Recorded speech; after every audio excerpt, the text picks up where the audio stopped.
Gulliver's Travels, Part 1, A Voyage to Lilliput. Chapter 1, Shipwrecked.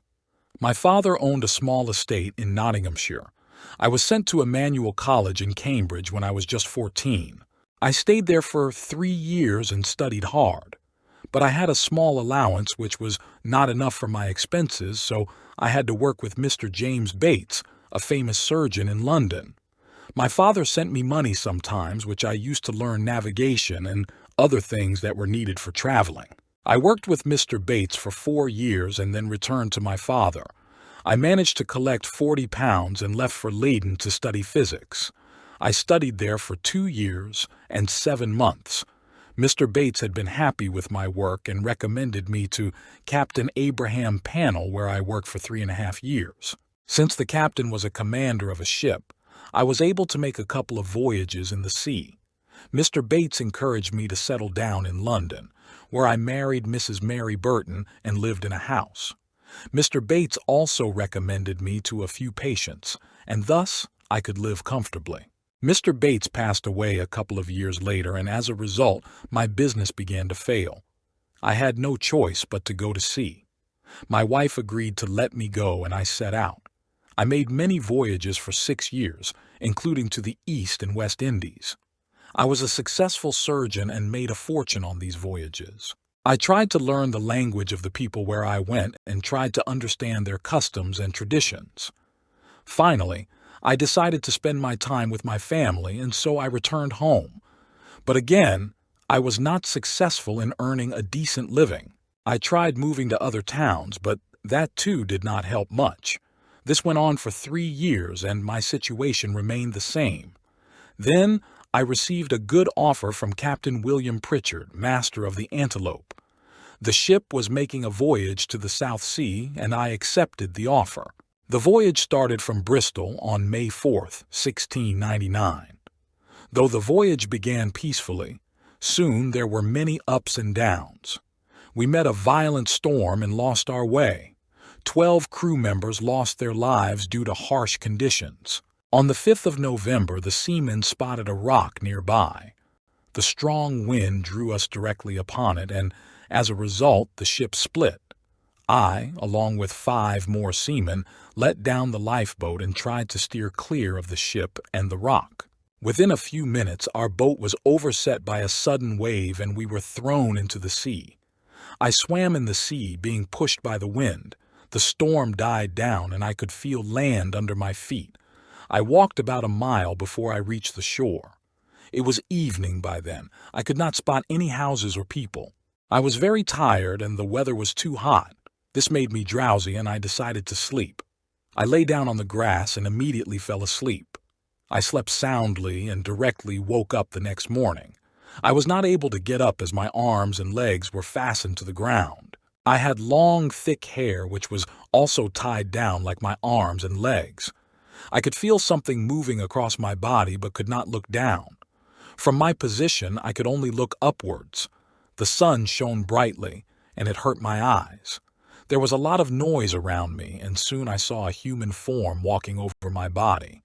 The man was just 6 inches tall and carried a bow and arrow. Now I felt several more creatures walking over my body. I was so surprised that I roared loudly, frightening the creatures away. I later came to know that some of them got hurt after they fell off my body. The tiny men came back and one of them looked at me and shouted, "Hekina de Ghoul." The others, too, repeated the words. I did not know what they meant. I was feeling very uneasy. I struggled to get up and was successful in moving a little. As I did this, the strings and the pegs flew in all directions. I pulled at my hair and, though it was painful, managed to turn my head. I tried to grab the little creatures, but they ran away. I heard a shrill cry, "Tolgo Phonak!" And in an instant 100 arrows pricked my left arm like little needles. Minutes after this, they fired another flight of arrows into the air.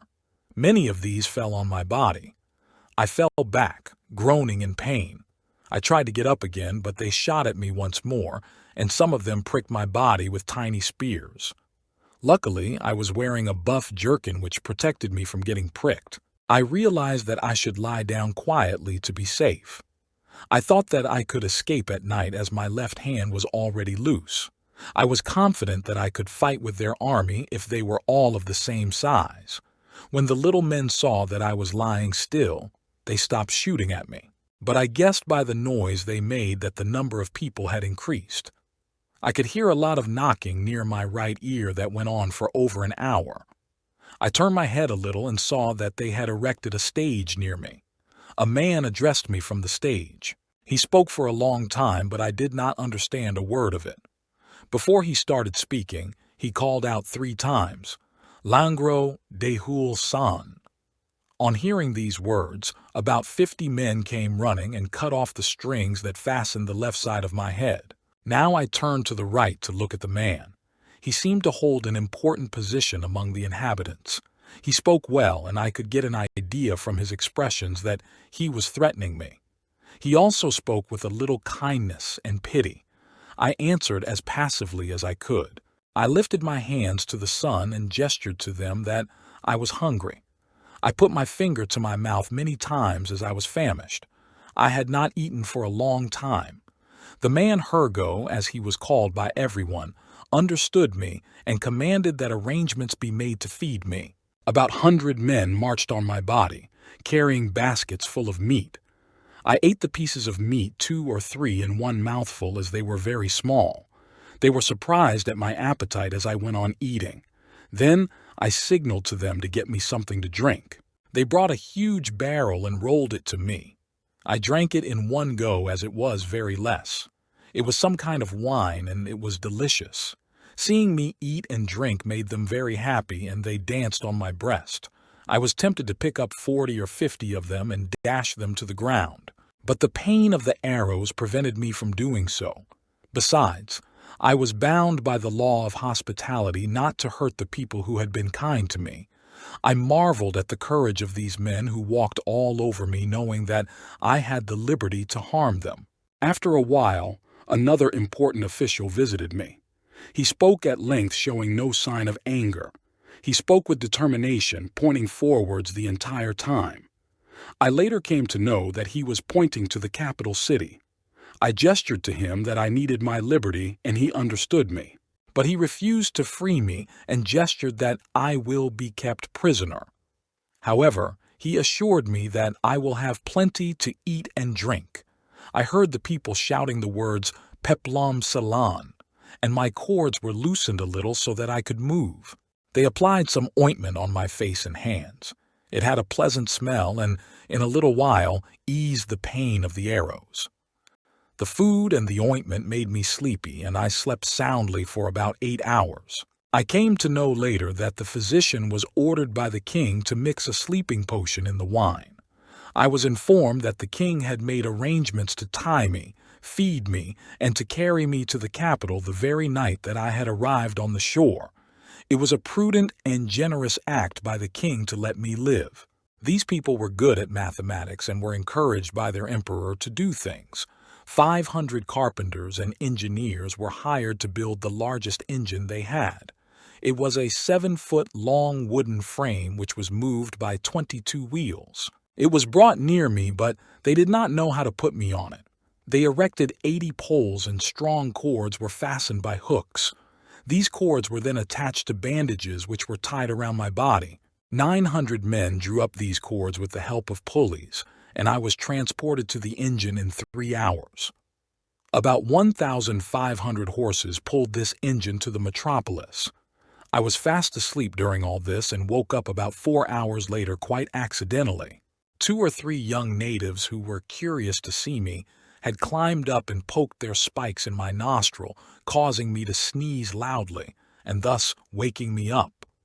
The journey continued throughout the day, and at night everyone stopped to rest. 500 guards were posted near me, ready with their bows and arrows to shoot me if I caused trouble.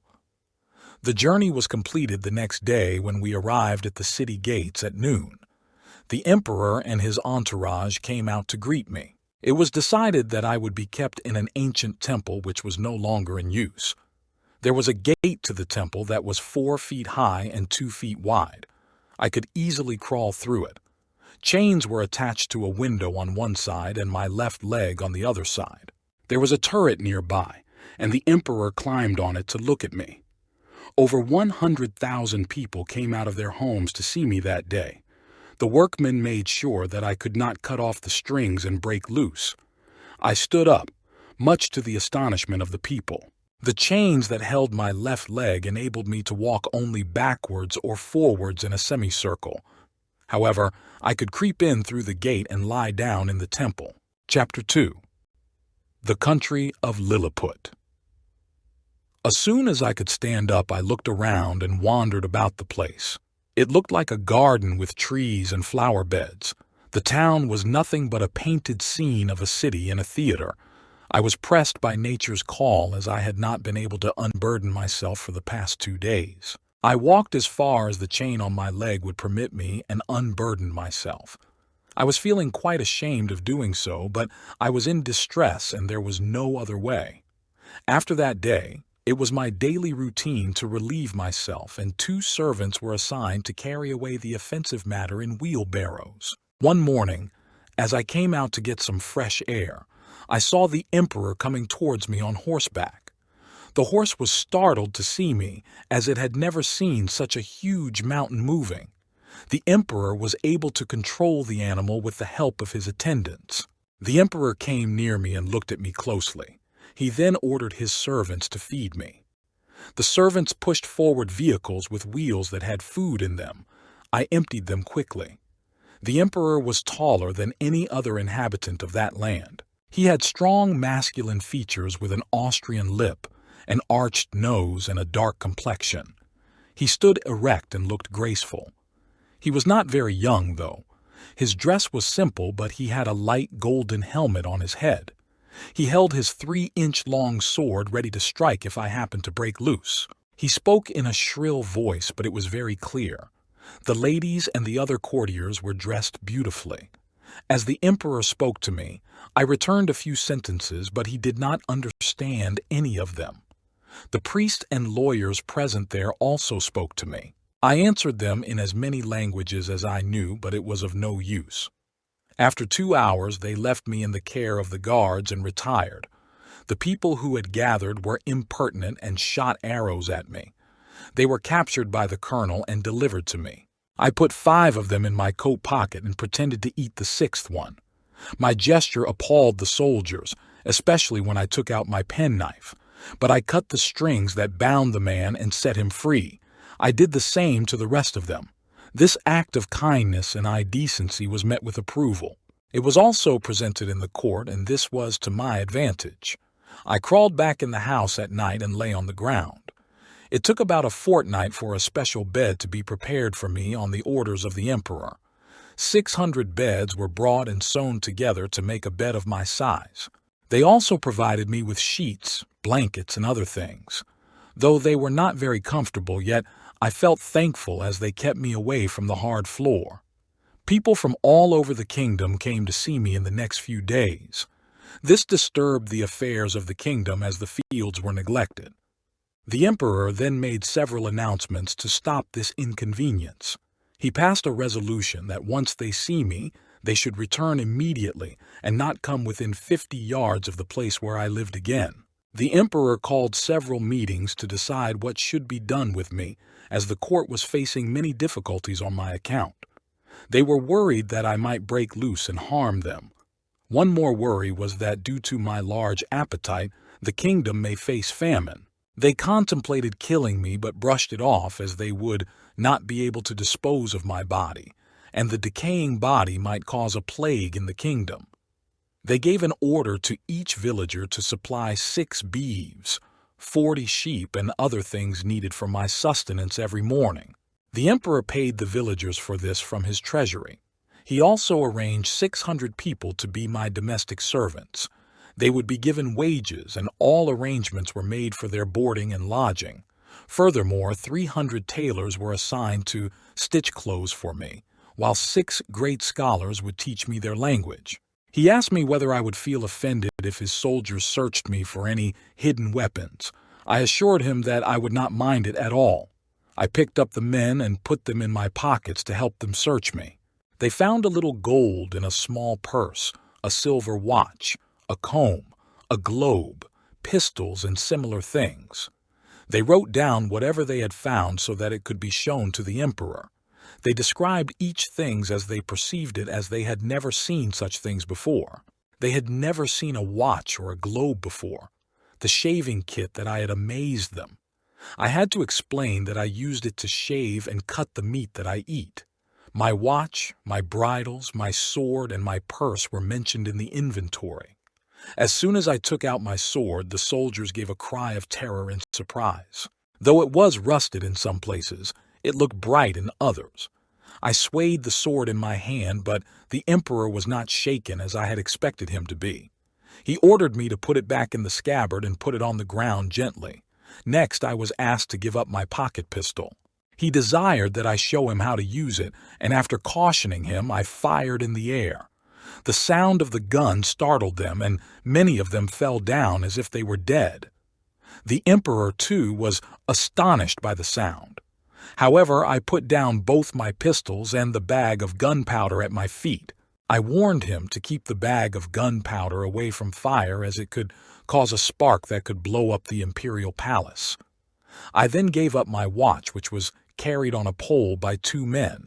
He was amazed at the noise coming from the watch and the movement of the minute hand. I handed over my purse of money with the gold, silver, and copper coins.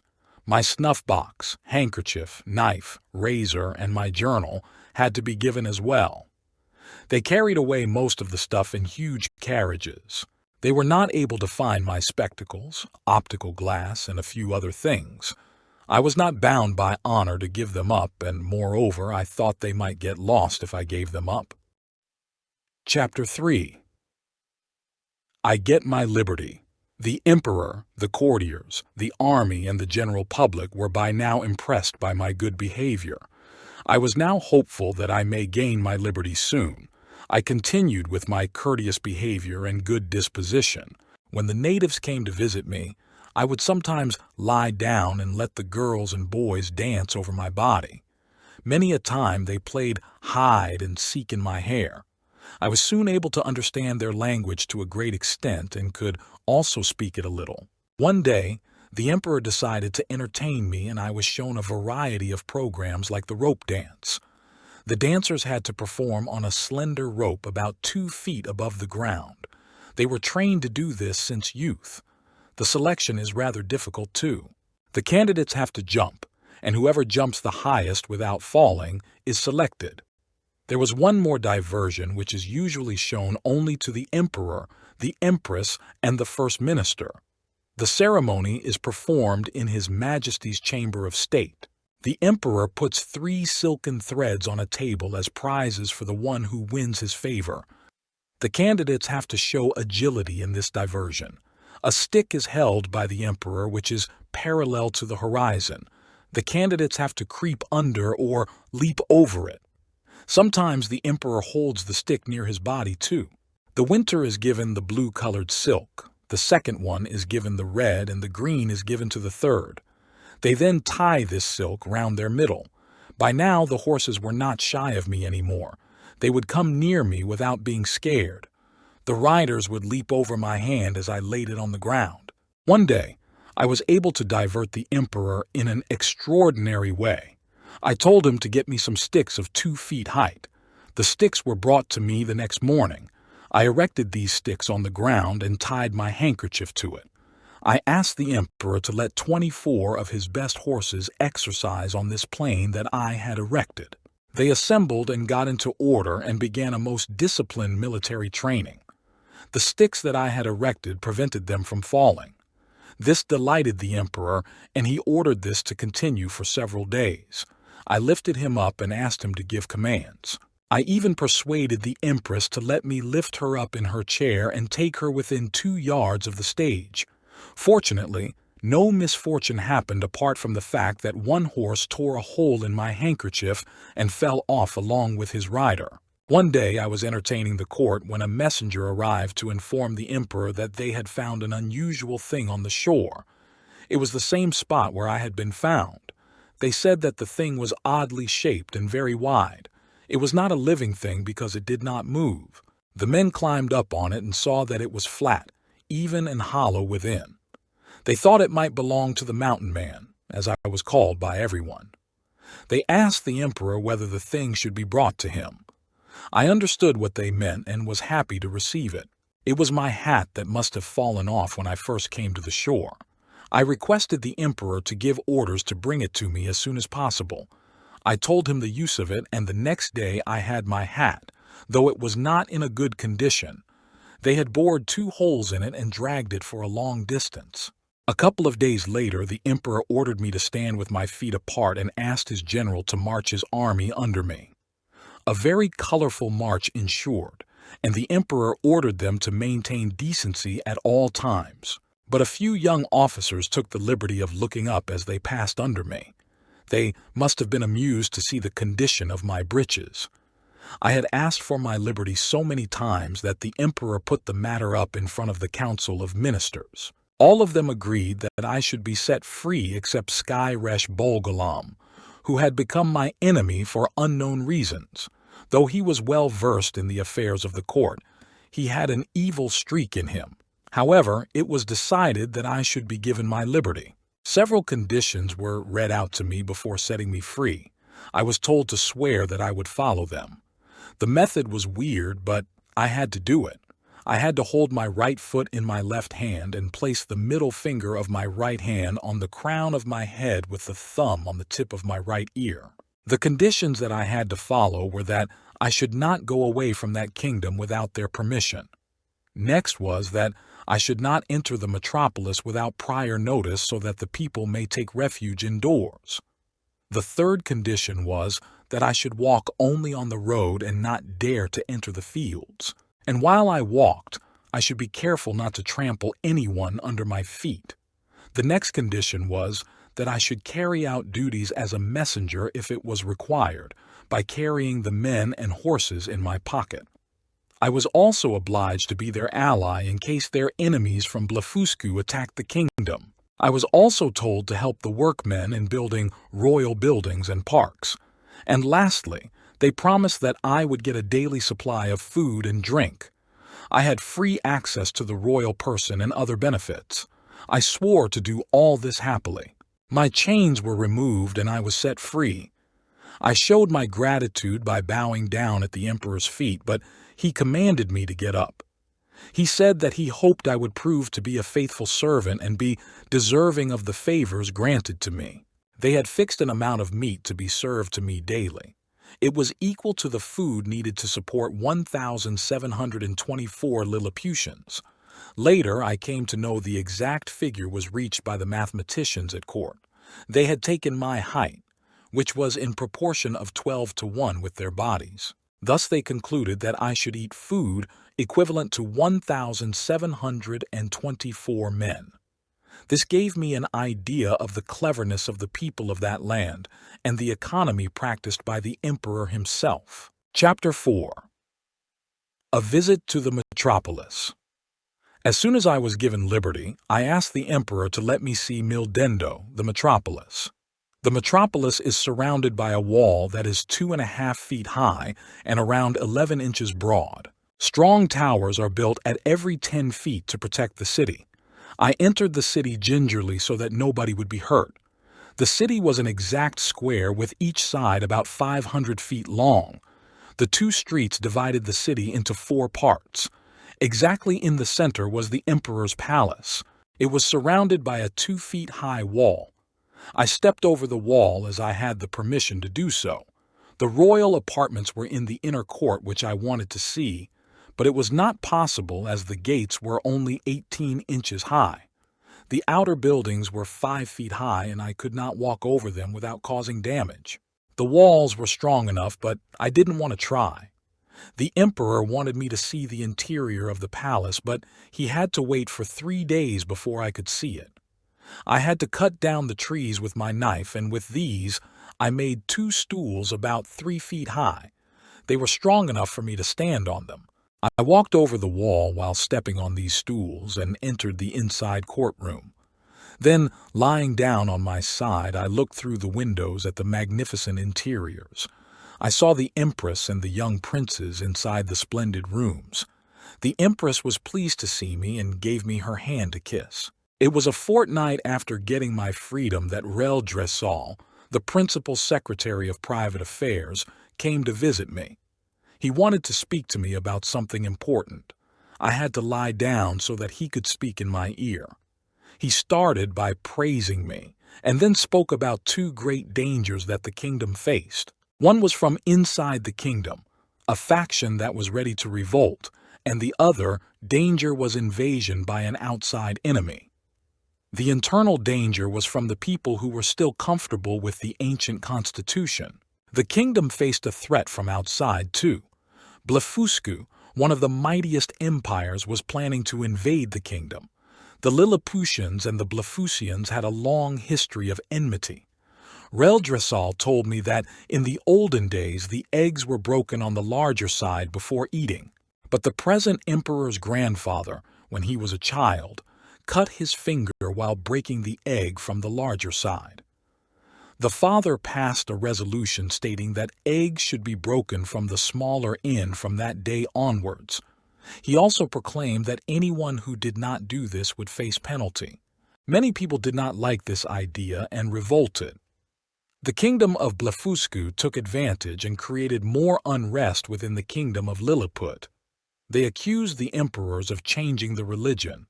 The civil unrest caused 11,000 people to lose their lives. One emperor lost his life and yet another his crown. Dressel further enlightened me on the war between Lilliput and Blefuscu. He said that this had been going on for a long time, and in the course of it, the Lilliputians had lost 40 capital ships, a huge number of smaller ships, and 30,000 seamen and soldiers. The damage done to the enemy was also considerable, and that is what brought solace to the kingdom. However, he informed me that the enemy was going to invade again, and the emperor wanted my help in defeating them. He said that the emperor trusted my strength and valor and was confident that I would help them. Chapter 5. An Invasion Prevented. Though I had not seen it, I knew the empire of Blefuscu was situated on the northeast of Lilliput. Now that I was informed about the impending invasion, I avoided that side of the island altogether. The enemy did not know about me, as all communication was closed, with punishment for breaking the law being as severe as death penalty. I made a plan to seize the vessels of the enemy fleet that were anchored in our harbor. They were all set to sail as soon the wind was favorable. They were all ready to attack Lilliput. I conveyed my plan to the emperor. I consulted the most experienced seamen regarding the depth of the sea and other things. After collecting all the required information, I walked towards the northeast coast near Blefuscu.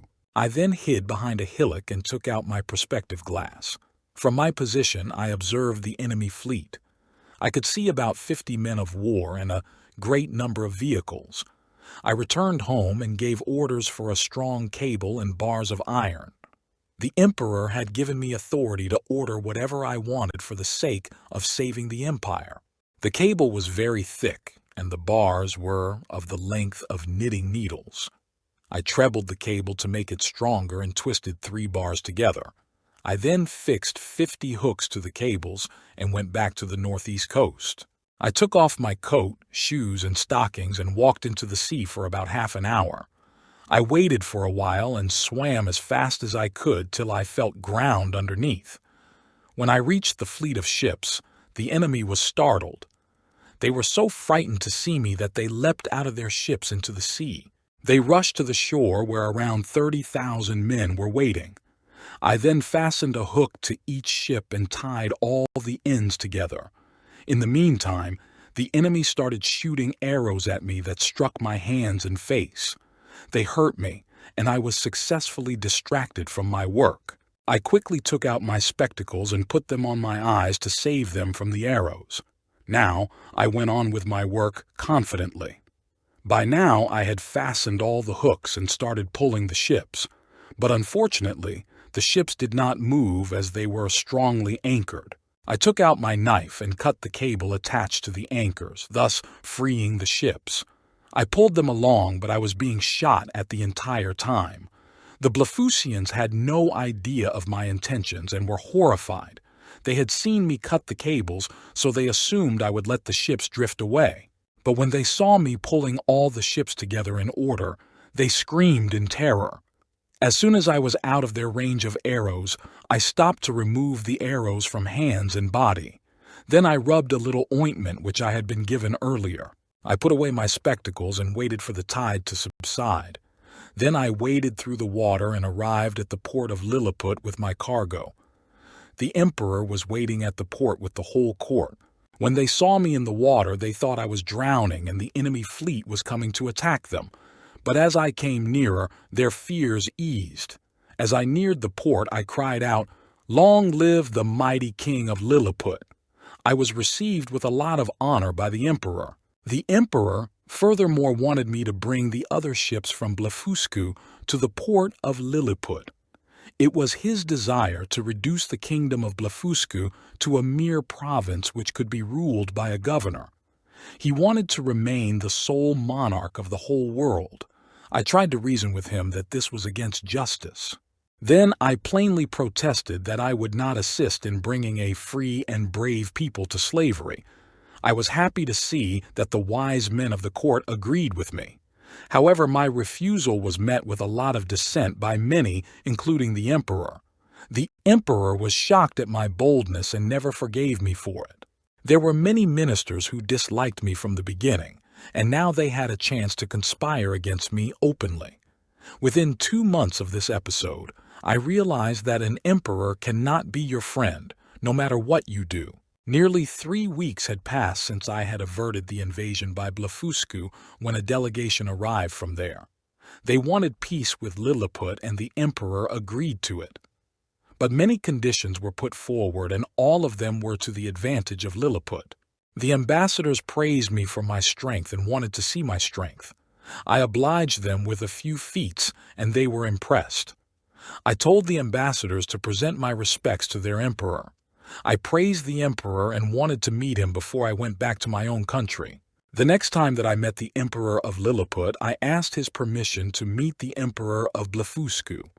Although the emperor gave me permission, his manner was very cold. Little did I know then that some of the court members had poisoned his ears against me. I was woken up at midnight with the cries of many hundred people at my doorstep. I was terrified as I had been in deep sleep. I heard the word Berglund repeated many times and was told to come to the palace immediately.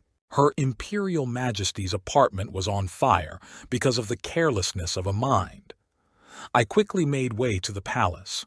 Arrangements had been made to supply water, but they were not sufficient. The people supplied the water as fast as they could. The flame was violent, but I could have put it out with my coat, which I had left behind in a hurry. A brilliant idea crossed my mind to save this beautiful palace from being destroyed. I put on bad water on the flames. The magnificent palace was saved from destruction. I returned home quickly. I got a message from the emperor that he would give orders to pardon me, but I also came to know that the empress was very angry and firmly resolved to never return to that side of the palace ever again. She had also vowed revenge, according to some of her close confidants. Chapter 6. Lifestyle of the people of Lilliput. As I mentioned before, the average height of the people of Lilliput was below 6 inches. The other animals, trees, plants, and everything else in the kingdom were in proportion of the size of the inhabitants. The smallest animals were almost invisible to my eyes, but, of course, the Lilliputians could see them. Learning in this kingdom flourished in all its branches, but the way of writing was peculiar. Unlike the Europeans, Arabs, or the Chinese, these people wrote aslant from one corner of the paper to another. Many of their customs were different from the other parts of the world. They buried the dead with their heads directly downwards. This is because they believe that they will rise again after some years.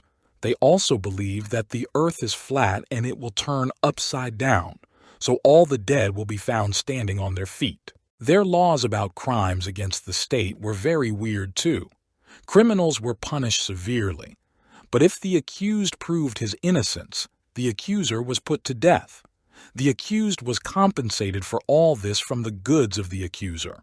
His innocence was proclaimed publicly, and the emperor conferred some honor on him. Fraud was considered as a very serious crime. They believed that breaking the trust of someone was a grave crime. In all human societies, reward and punishment are the two main pillars on which the government runs. But no other nation has put this into practice as well as the kingdom of Lilliput. The image of justice in their court had 6 eyes, 2 in front, 2 at the back, and 1 on each side to signify alertness. The image also carried a bag of gold in her right hand and a sword in her left. This reflected that she is more in favor of reward than punishment. Even when choosing a person for employment, more importance was given to morals rather than abilities. Ingratitude was also a grave crime. The inhabitants believed that one who turns against his benefactor is an enemy of the whole mankind. Such a person is not fit to live and must necessarily be put to death. Their notion regarding the duty of parents and children was very different from the rest of the world. They believed that the children are under no obligation to their parents for bringing them into this world or for taking care of them. There were public nurseries in every town where the parents had to send their infants. The nurseries were well equipped with skilled professors who took care of the upbringing of these infants. The nurseries for the male children of noblemen were staffed with learned professors. The food and clothes provided in the nurseries were simple and plain.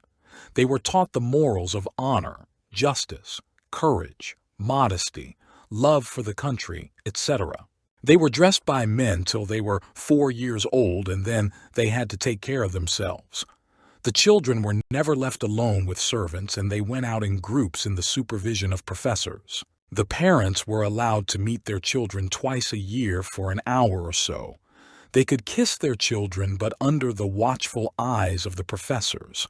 They could not bring toys or sweets for the children, nor whisper anything in their ears. The family paid for the education and entertainment of their children, failing which it was levied by the emperor's officer. The nurseries for children of normal birth were the same, but proportionally different. The traders' children were sent to learn some trade when they were 11 years old. The others stayed there till 15 years of age, but the schedule was a little slack in the last 3 years. The nurseries for daughters of noble birth were more or less like the male nurseries. They were dressed by servants till they were 5 years old, but a professor's presence was a must, so that the servants did not tell frightful or foolish stories to the girls. If at all any servant was found doing this, they were whipped thrice publicly and imprisoned for a year. They were also sent into exile for the rest of their lives. The education given to these girls was similar to that given to the boys, because they believed that a wife of a noble should always be a reasonable and agreeable companion. The girls were sent home when they were 12 years old. The nurseries of the normal girls were a little different. Here the girls were taught all kinds of tasks. The ones who were intended to work as apprentices were sent home at 7 and the rest at 11. The parents were obliged to pay an amount from their small pension to the steward in the nursery. The Lilliputians believe that if a child is brought into the world, he should be taken care of by the parents and not left to be supported on public funds. The laborers kept their children at home as they did not need any formal education. Their work was menial labor, and so they were not sent to these nurseries. The old and sick people of this labor class were supported by the hospitals. Begging was quite unknown to this great empire. I stayed in Lilliput for 9 months and 13 days. During my stay, I made a table and chair for my use. The emperor had deployed 200 tailors to stitch my shirts and linen for my bed and table. The linen that they used was very coarse and thick. The seamstress took the measurement as I lay on the ground. One of them stood at my neck and the other stood at my mid-leg. A long cord was extended, and then the cord was measured by a ruler that was 1 inch long. Then 300 tailors were summoned to make my clothes. The measurements were taken by the tailors. I had to kneel down, and they raised a ladder from the ground to my shoulder. One of them would climb up and drop a line from my neck to the floor to get the length of my coat.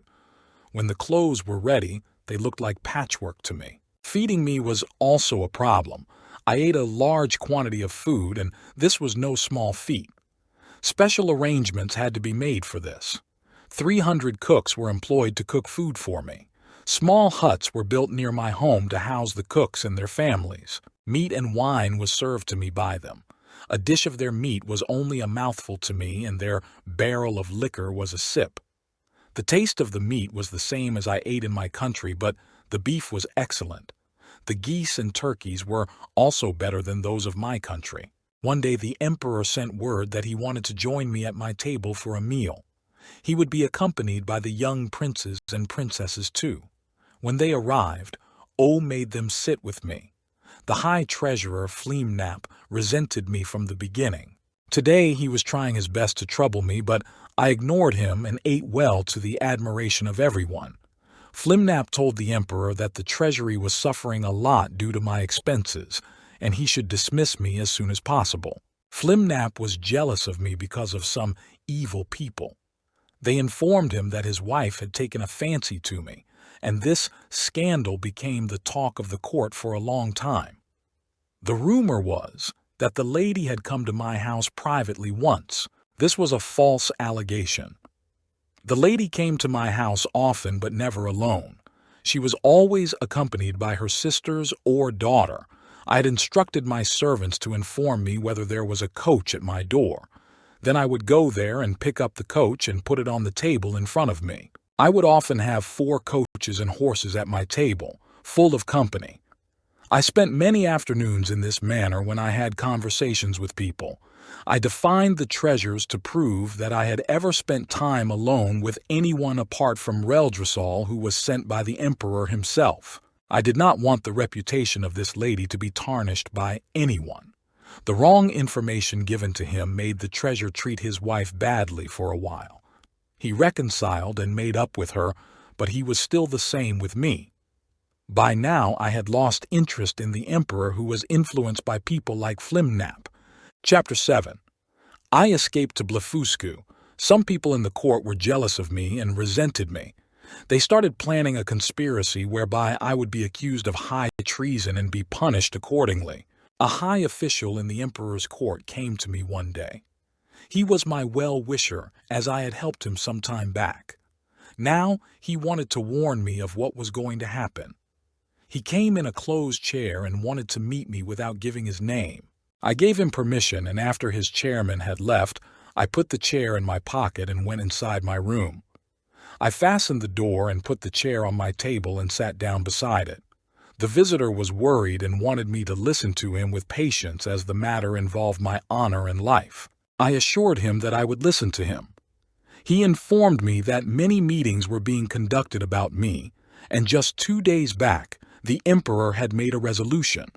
4 officials of the court had prepared articles against me to impeach me for treason and capital crimes. He read out to me several of the articles. The first one was about the fire that had nearby destroyed the royal palace.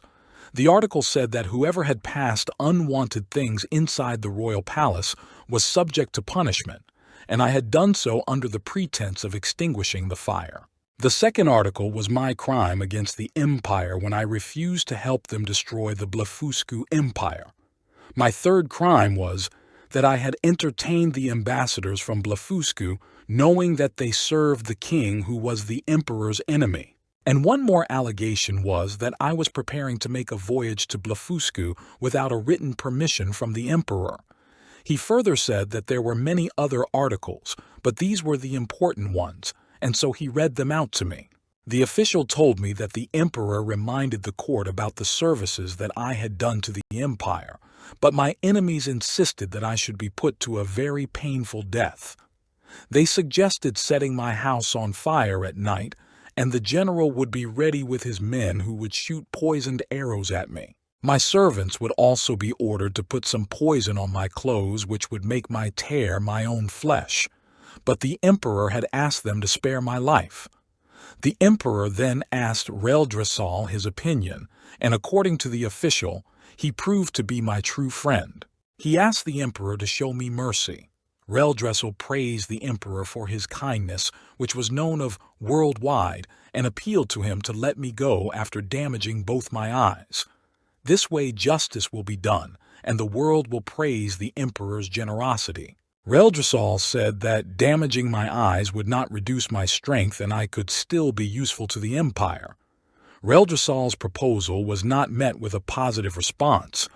My enemies accused him of supporting a traitor. One of them said that if I could extinguish the fire by troughing bad water, I could also drown the entire kingdom. He also added that I could take back the fleet of the enemy and betray the empire. I was a traitor according to him, and I should be put to death. The other officials seconded this and convinced the emperor that death was the only punishment that I deserved.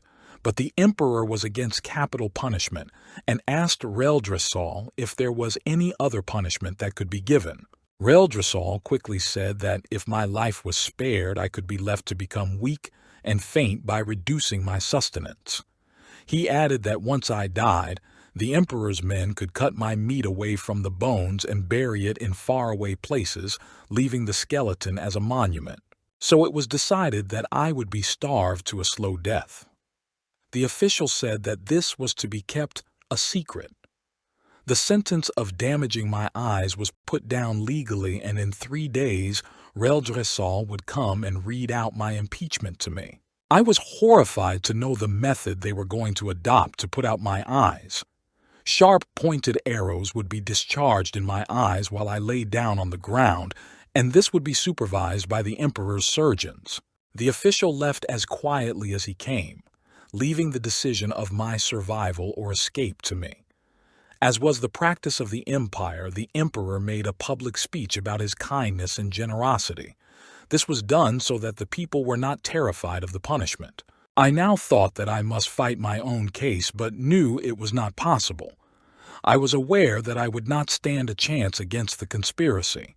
I even considered using my strength to destroy the empire. But I rejected this thought as inhuman. In the end, I arrived at a decision. Before the 3 days of my freedom were over, I decided to use the permission granted to me by the emperor to visit Blefuscu. I wrote a letter to the secretary and, without waiting for an answer, I went to the part of the island where the fleet lay. I took hold of a large ship and, drawing it after me, waded through the waters till I reached the royal port of Blefuscu. The people there were expecting me and sent 2 guides with me to show me the way to the capital city. I carried them in my hands till I reached the gates and told them to inform the king of my arrival. In about an hour, the king and his family, along with some ministers, came to greet me. I informed them that I had come to meet the monarch with the permission of my own emperor. I did not speak about the impeachment or my punishment, as it was not given to me formally. I was welcomed generously, though I suffered a great difficulty due to lack of a proper bed. Chapter 8. I come back home safely. I had been in Blefuscu for 3 days when I saw a boat overturned in the sea near the northeast coast. I waded into the water and saw that it was a real boat which was my size and could be used for my escape. The boat must have drifted away from a ship. I returned to the emperor and told him to lend me 20 ships and 3,000 seamen under the command of his vice-admiral. I thus went back to the boat well equipped. I attached one end of a cord that I had brought with me to the boat. The other end I attached to 9 of the ships. I swam behind the boat and pushed it forward with one hand. I was tired and so rested for a couple of minutes before starting again. The wind was favorable, and the seamen towed the boat. I shoved it from behind till we came near the shore. With the help of 2,000 men, I overturned it and was glad to see that it was just a little damaged. It took me 10 days to take the boat to the royal port, where the people were wonderstruck to see such a huge boat. I told the emperor of Blefuscu that it was my good luck that had brought the boat to me. I could reach some place from where I could return home. I asked for his permission to return home and his help in getting the boat fixed. He granted me both after a little hesitation. I sometimes wondered why there was no warrant for me from Lilliput. Later, I came to understand that the emperor assumed I had gone to Blefuscu for a few days and would return eventually. But when I did not return for many days, he sent a convoy to Blefuscu with a copy of the articles against me. The convoy also conveyed the message that the Emperor of Blefuscu should tie up my hands and feet and send me back to Lilliput to be punished as a traitor. The Emperor of Blefuscu took 3 days to think this over and then sent a reply that he could not tie me up as I had done a lot of service to him. He also informed them that I had found a huge boat and would sail away to my country soon, thus setting both the empires at ease. The emperor related all this to me and offered to protect me if I needed his help. I believed him, but I vowed never to trust any prince or monarch ever again. I told him that since Providence had given me a chance to go back home, I should try my luck. The emperor was not displeased and consented to my proposal of going home. I started working on the boat with more haste now, and the court contributed wholeheartedly. 500 workmen made 2 sails for my boat. I twisted many ropes and cables to make them strong enough. A huge stone that I found on the shore served as an anchor. I had to cut down a large tree to make oars and masts. The royal ship carpenters helped me immediately in all this. The work was done in about a month's time. I was ready to leave, and the royal family came to see me off. The emperor presented me with 50 purses of 200 sprugs each. I stored the boat with the carcasses of 100 oxen and 300 sheep. Meat, bread, and drink were also stored likewise. I took 6 cows, 2 bulls, and many rams and ewes alive as a souvenir to my own country. I set sail on September 24th, 1701 at 6 a.m. I sailed the whole day, and at around 6 p.m. I saw an island. I went near it and cast my anchor. The island looked uninhabited. I took some refreshments and went to sleep. I slept for around 6 hours and felt relaxed when I woke up. I had my breakfast before the sun rose. The wind was in my favor, so I steered the same course that I had earlier. I wanted to reach the islands that I believed were to the north of Van Diemen's Land. The day was uneventful as I did not find any land, but the next day I saw a vessel a little further away. I hailed her but got no response. I sailed as fast as I could and went near. The seamen saw me and slackened their speed. As I came up to the ship, I was delighted to see the English flag. It was the evening of the 26th of September. I got on board the ship with all my provisions. I had put the cattle in my coat pockets before coming aboard. The captain of the ship was Mr. John Biddle, a very civil man and a good sailor. I met an old friend of mine on this ship. His name was Peter Williams, and he recommended me to the captain. He wanted to know all about me, and when I related everything, H did not believe me. He must have thought that had I lost my senses due to the dangers that I had faced. I took out the cattle from my pocket, and this convinced him that I was telling the truth. I gave him 2 purses of gold that the emperor had given me. I also promised to give him a cow and a sheep upon reaching England. The voyage was successful, and we arrived at the Downs on April 13th, 1702. I was happy to be back and made a fortune by showing my cattle to the public. Before I started on another voyage, I sold off the cattle for £600. I wanted to see foreign countries, and my 2 months at home were restless. I gave £1,500 to my wife and bought a good house for her. My remaining fortune I took with me on my next voyage. When I left, my son was at grammar school and my daughter was at her needlework. I took leave of my family, which was painful for all of us. I boarded a merchant ship called Adventure, which was bound for Surat. Thus started my new voyage and my new adventure. Thanks for watching. Please like and subscribe our channel for more upcoming videos.